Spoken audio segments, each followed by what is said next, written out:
Exclusive tutorials, study sheets, and storyboards are available on my Patreon. I'm Kai, a 19-year-old artist from the UK. Today I'm going to be running you through the process of a manga page I drew from start to finish. I'm definitely not a professional when it comes to this, but I thought I could add something and maybe give you some insight into how I personally do it. I'll also run through some beginner mistakes and tell you how to correct those. On top of that, I'll also be telling you how to study and improve with manga. Let's get into it. Generally first, I do like to start with drawing basic thumbnails for my pages. This is probably the most important part of the process when it comes to making manga, because this will determine how your whole page turns out. If your paneling and everything else is trash, then your page itself will be trash too. I have a video on paneling if you want to check it out. And when I do these simple thumbnails, I'm not setting anything in stone and saying I'm going to do this, I'm going to do that.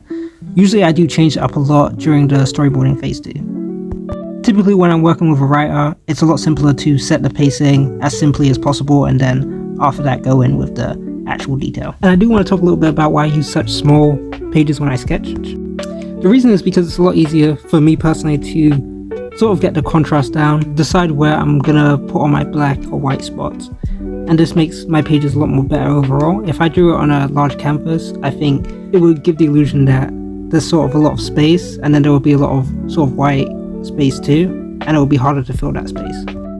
But for me personally, when I use these smaller pages, it's a lot easier to sort of fill space. When I'm drawing the inks, since I do it straight over this page, I'll be able to sort of cover whatever this page covered, and then there won't be as many white or negative spaces.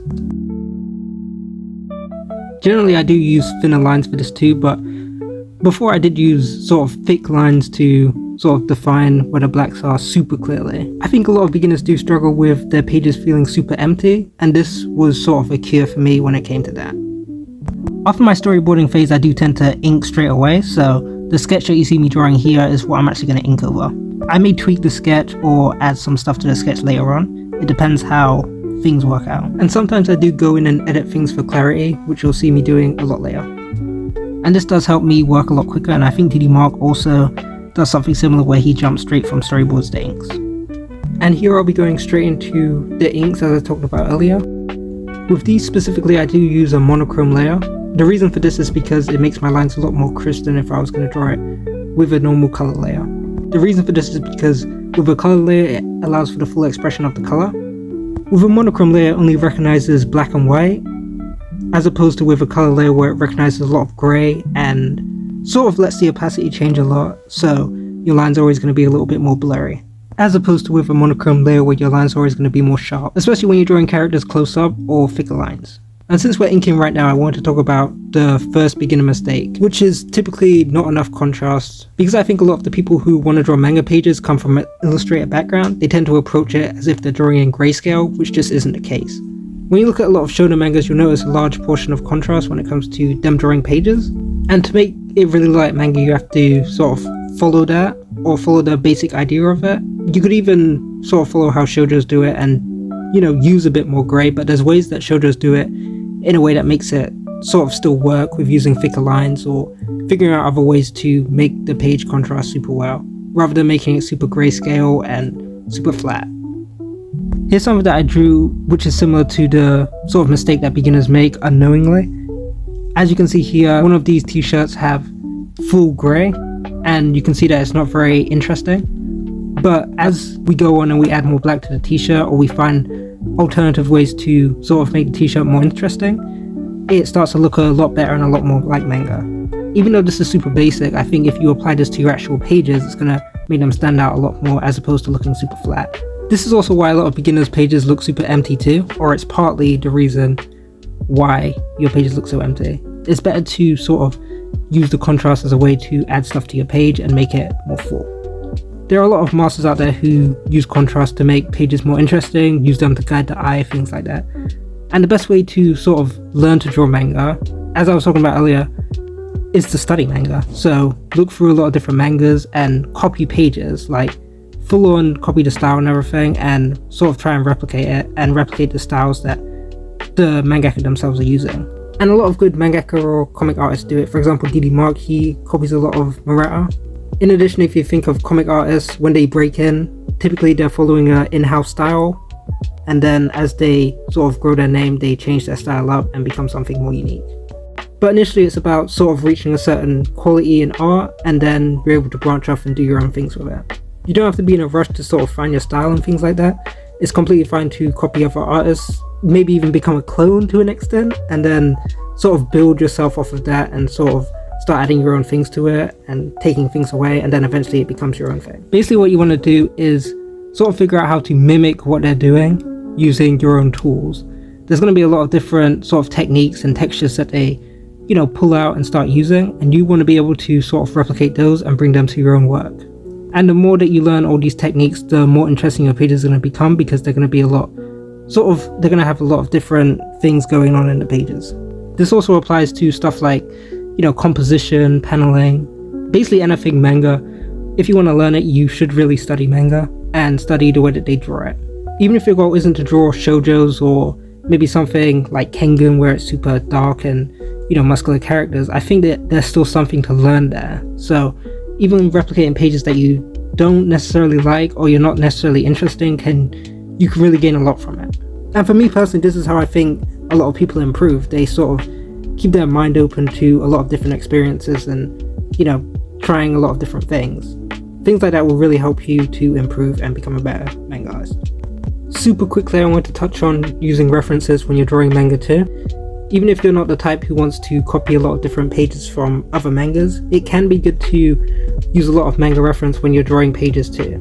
Learning how to implement different techniques and styles into pages that you're already drawing for yourself will also help you a lot when you're moving forward and drawing a lot of different pages and things like that. And as you keep drawing more pages and using more reference, you actually gain a better understanding of how to approach different types of pages. And the more that you know, the better your pages are going to turn out. Another good way to improve is to draw a lot of storyboards. What's good about drawing storyboards is that you sort of gain an understanding of how to panel. Like I said earlier, sort of storyboarding is the most important part of the process, or a large portion of what's important in the process. And so learning to do it effectively is super helpful. You can draw a bunch of super short 5-page mangas that are just storyboards, or you could do, you know, a longer manga, 60 pages, but you want to keep it as simple as you can initially, and then, you know, you start growing from there. And the more that you draw these storyboards, the better you'll get. For me personally, I did start studying manga a couple years ago, and it really did help me to study other mangas and see how they did things. As you can see here, here's an image of what I drew a few years ago, back in 2022, and here's what I draw like now. And as you can see, sort of, I've improved a lot since, you know, learning to study a lot of different mangas. I don't think a lot of people talk about how to actually go about studying manga and how to go about improving it. They just say, you know, draw manga. But for me personally, you do want to sort of learn how to copy other art styles. I was very inspired by Danadan, so I copy a lot of Danadan stuff. And there's nothing wrong with sort of becoming very similar to another artist and then learning to branch out. And these should be on top of your anatomy studies and, you know, other studies that you might be doing that I talked about in another video, if you want to check it out. And if you're wondering what's the best time to actually start learning how to draw manga, and, you know, because a lot of people say, oh, I'm not good enough to draw manga yet and things like that, I just like to say that manga is its own skill. So even if you learn to draw, you're not going to learn how to draw manga as easily. You don't necessarily need to know how to do illustration before you can go into drawing manga. I do think you should sort of get into storytelling as early as you can, so doing simple storyboards at the very least, and things like that can really help you in the long run when you actually want to start learning to draw manga. Doing simple short stories instead of sort of starting out with a full-on one-shot or, you know, a full series can be super helpful too. You know, something like a simple 4-page story or something simple like that. I think that would help a lot, as opposed to drawing something super long and something that you can't see an end in. This way I think you'll also be able to sort of see your own mistakes and see where you need to improve, even ask other people for advice and see what their opinions are, and then sort of improve off that. Because it can be difficult to see your own mistakes as an artist in general, so getting another opinion can be super helpful. But you also do want to find people who are actually going to give you, you know, proper advice, as opposed to people who are just going to sort of cater to you and tell you that it's good no matter what. Another beginner manga artist mistake I do see is using too many headshots in your pages. Typically you do want a lot of variation in what you're drawing in sort of the shots and things like that you choose. I have made a video on paneling and composition if you want to check it out. But typically you do want to use as many different shots as you can and vary them enough that it's still interesting.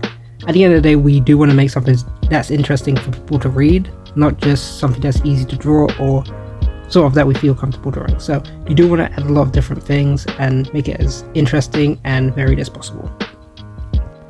And something else that I think a lot of people say is that Westerners stuff doesn't necessarily look like manga, and you know, it's true to an extent, but I do think there are some Westerners that, you know, do look like manga. But I think this is simply because a lot of people are seeing the amateur works and making their diagnosis based on that, and a lot of the beginners also don't have, you know, a strong understanding of contrast or haven't studied enough manga and things like that, so naturally it won't look like manga or just like illustrations that are drawn on a page, you know. And since the video is ending, I just wanted to touch on a few more things. When I said to copy other mangaka and, you know, potentially become a clone, it doesn't necessarily mean you have to. I think that you don't necessarily have to do that to improve. You should just be sort of copying other mangaka's techniques and applying it to your own work, and that will help you improve a lot. On top of that, just taking time to copy the occasional page or two can be super helpful too, and you'll gain a lot from it. I mean, even looking at simple things like how, you know, close someone's hatching is, or how thin it is, or how fair it is, you know, simple things like that can really affect how your page ends up turning out, and I think that will help you draw manga a lot more if you're keenly looking out for small things like that. That's all from me though. Please subscribe if you like the video. I make videos every Monday. Peace out.